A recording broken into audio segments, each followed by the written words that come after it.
Closer to home, a Hamilton judge heard arguments today on how long Tommy Hoang's former girlfriend should spend behind bars. She's one of 4 people who pled guilty in Hoang's brutal death and torturing.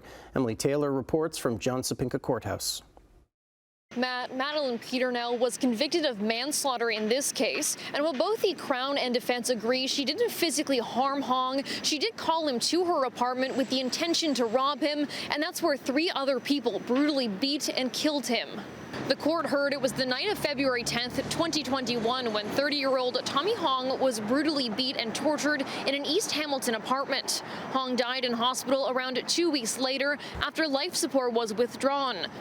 Blood loss was determined to be the cause of death, stemming from numerous injuries, including a fractured skull, slashes to his neck, and stab wounds on his arms and legs. Madeline Peternel pleaded guilty to manslaughter in his death, along with Daniel Holland and Robin Cove. Jason Long pleaded guilty to second-degree murder. The Crown argued today that without Peternel, Hoang and the other 3 men would never have met. The court heard how Peternel was the one who called Hoang to her apartment around 10:30 that night, saying she wanted to buy steroids from him. If it were not for Miss Peternel bringing Tommy to her apartment, knowing he would be robbed, he would still be alive, the Crown said. The Crown also said there was evidence he had been tortured, with wounds to his nail beds and several bloody weapons found in the apartment, including a potato peeler. Peternel is not accused of physically injuring Hoang. A neighbor reportedly heard her yell, "Stop it, you're going to kill him." But the Crown suggested that even as she knew how serious the violence was getting, Peternel still went through with the group's plan to steal Hoang's car and rob his house while his family was asleep upstairs.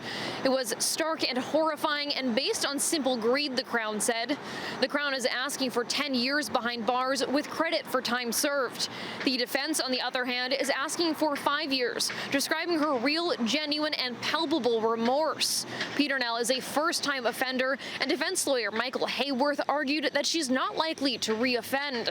And while she participated in the plan, she didn't come up with it, saying she is not in control of the situation. She's being pulled. She's saying stop. She is not in any way a leader.